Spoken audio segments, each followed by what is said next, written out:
Assalamualaikum warahmatullahi wabarakatuh. Perkenalkan, nama saya Linda Gustiani dari kelas MN21K. Di sini saya akan menjelaskan sedikit tentang tujuan dan fungsi manajemen risiko keuangan yang bertujuan untuk memenuhi tugas mata kuliah manajemen risiko keuangan. Manajemen risiko. Manajemen risiko adalah teori yang harus diterapkan dalam membangun suatu bisnis, karena tanpa adanya manajemen yang baik, maka wirausaha tidak dapat mendeteksi hal-hal buruk yang dapat menimpa perusahaan. Ironisnya, perusahaan dapat mengalami penurunan atau runtuh tanpa dapat mengetahui apa yang menyebabkan. Oleh karena itu, manajemen risiko penting selain manajemen pemasaran atau manajemen bisnis. Sayangnya masih belum banyak yang tahu tentang teori manajemen risiko, termasuk pengetahuan terkait dengan fungsi manajemen risiko. Fungsi manajemen risiko. Ada 3 fungsi dalam manajemen risiko, yaitu yang pertama ada perencanaan atau planning, yang kedua ada pelaksanaan atau actuating, dan yang ketiga ada pengendalian atau controlling. Selanjutnya ada komponen manajemen risiko. Yang pertama yaitu lingkungan internal. Pada proses ini terkait dengan operasi lingkungan perusahaan, mulai dari filosofi manajemen risiko, integritas, perspektif risiko, selera risiko, nilai-nilai etika, struktur organisasi, hingga delegasi otoritas yang dilakukan oleh perusahaan. Yang kedua ada penentuan sasaran. Langkah ini bertujuan untuk menentukan tujuan perusahaan atau organisasi sehingga risiko dapat diidentifikasi, diakses, dan dikelola sesuai dengan tujuan tersebut. Yang ketiga ada identifikasi peristiwa. Berikut adalah mengidentifikasi peristiwa potensial yang mempengaruhi strategi atau pencapaian tujuan organisasi.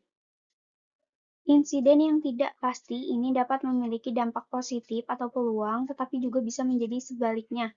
Jadi, kita bisa menyebutnya sebagai resiko. Yang keempat ada penilaian resiko. Langkah ini menilai sejauh mana peristiwa atau keadaan dapat mengganggu pencapaian atau sebuah tujuan. Jumlah dampak dapat dianalisis dengan memainkan 2 perspektif, yaitu kemungkinan atau cenderung atau peluang, dan dampak atau konsekuensi atau besarnya risiko yang dapat terjadi. Yang kelima ada tanggapan risiko.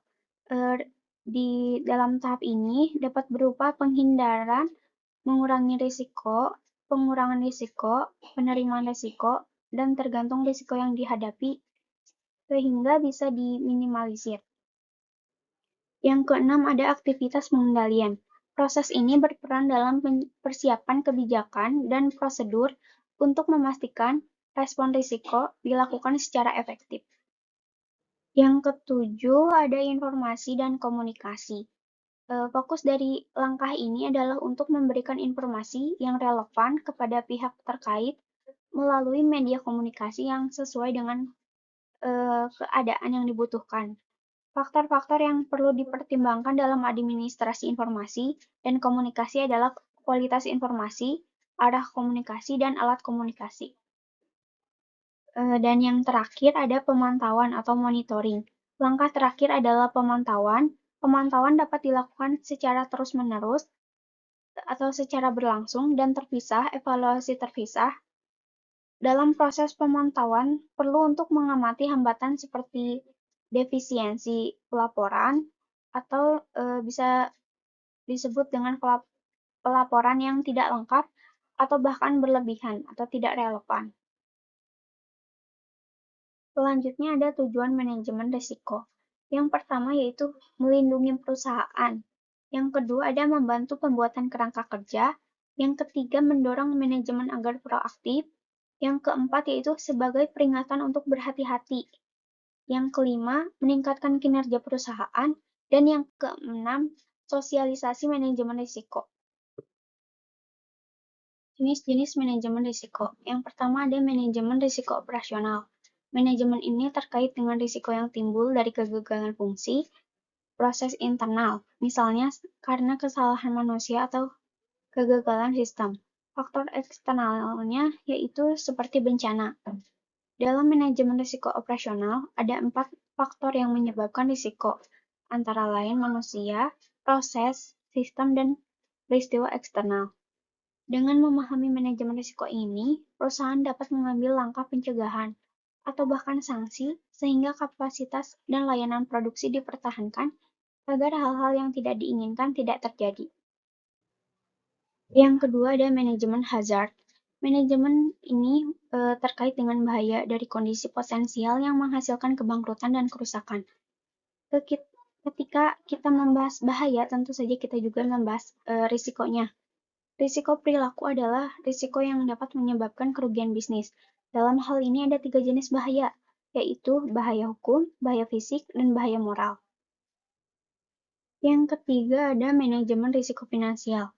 Manajemen risiko keuangan adalah upaya untuk memantau risiko dan perlindungan hak properti, seperti contohnya laba, properti, dan aset entitas bisnis. Dalam prakteknya, proses pengelolaan risiko ini mencangkup identifikasi, evaluasi, dan pengendalian risiko jika hal-hal ditemukan mengancam keberlangsungan organisasi. Manajemen ini sangat penting karena salah satu sumber daya perusahaan. Oleh karena itu, seorang akuntan harus benar-benar mempertimbangkan berbagai risiko lain yang berkaitan dengan keuangan, seperti risiko likuiditas, diskontinuitas pasar, risiko kredit, risiko regulasi, risiko pajak, dan risiko akuntansi. Yang terakhir ada manajemen risiko strategis. Manajemen ini terkait dengan pengambilan keputusan. Risiko yang biasanya timbul adalah kondisi tak terduga yang mengurangi kemampuan pembisnis untuk melakukan strategi yang telah direncanakan. Dalam hal ini beberapa faktor seperti risiko operasi, risiko penurunan nilai aset, dan risiko kompetitif atau bahkan risiko lainnya yang dapat mempengaruhi manajemen risiko strategis. Sekian materi yang dapat saya sampaikan. Mohon maaf apabila banyak kekurangan dan salah-salah kata. Terima kasih. Wassalamualaikum warahmatullahi wabarakatuh.